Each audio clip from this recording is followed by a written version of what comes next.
In April of last year, I was invited by the Hartrust Nsta to speak as a panelist on the Youth in Agricultural Forum.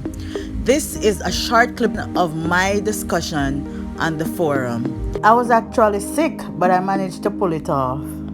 You're watching Shan Zenzen Jamaican Vibez, inspiring, motivating, showcasing Jamaican talents, and giving back to my Jamaican people. Of course, agriculture today in Jamaica seeks the interests of both males and females, and that's why our panel is so balanced this morning.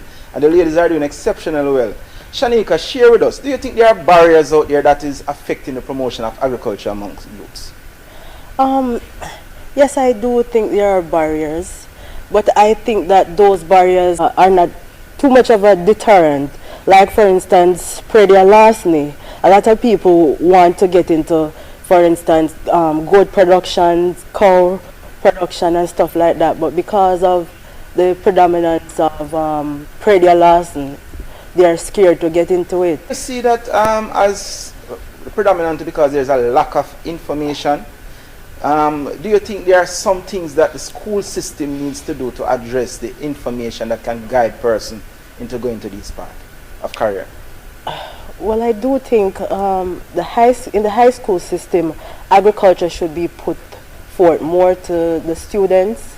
I think that will motivate youths. You know, I think it should even start from basic school, not just high school. I'm a YouTuber, and on my platform I've interviewed a lot of people who have children, and they say that, you know, their kids were motivated by seeing them on the farm. So if we can get that into youths from an early age, I think that would definitely play a role in the youths and in terms of getting more young people involved. Yeah, and that is a very interesting point. As it relates to your business setup, do you have problem with financial? How do you go about starting up your business in agriculture? Well, for me, I'm an entrepreneur, so I finance everything on my own. I do have other businesses, so the sales that I garner from those businesses, I use it and put it into my farm. Excellent, and that is why they said that woman is so creative, because that strategy, I can tell you, a lot of men would like to ascribe to that strategy, because the ladies don't show away money, you know, they reinvest. Right? I want to pick up on the next question with Shanika. Shanika, from your perspective, having doing your blogs on YouTube and getting these feedbacks from local and international stakeholders in agriculture, if you were to make some recommendations to the Ministry of Agriculture as to how we should focus agriculture in our society for sustainability and for the reasons Shamar just mentioned, what would those recommendations be? Well, I would say you have to use up social media as much as possible, because everybody is on social media. All the young people are on the social media. So I'd advise them to use up social media as much as possible.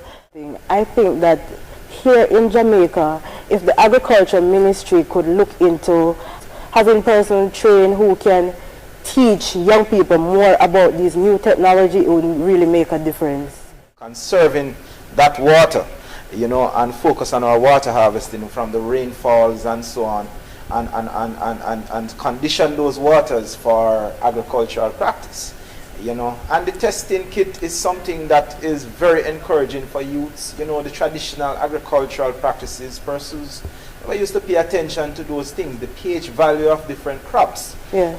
And now that we are in the pandemic, it's even more crucial, you know. So if you're growing pineapples, you know, it's a different pH value from if you're growing tomatoes, because tomatoes are predominantly acidic and pineapples are alkalinic.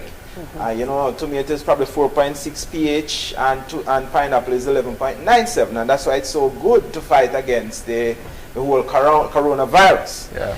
You know, so youths going in agriculture is part of their marketability, because you take on crops now that are in demand out here on the market, your vegetables and your fruits and so on. So that is very important and interesting. Shanika, help us here. Out here on YouTube land, you know, Shane mentioned about watering the plants 2 times a day. Now we are into automated and digitized agriculture where the computer, it mixes the nutrients and it irrigates the field at different intervals. You can condition the water at different time and the amount that each plant consumes. Tell us of some of the interesting things you would have been seeing out there with that technology, where agriculture is going now with automated irrigation. To be honest, in terms of what you just mentioned, I haven't come across that, but like the hydroponics and the aquaponics, I have come across a few persons who have been using that technology, as well as the greenhouse technology. So what Ricardo, for example, who I'd spoken with, what he does is a one-on-one training session, and he doesn't charge them really. They give their time, and and they help him with whatever he's doing on the farm, and they end up learning and gaining the knowledge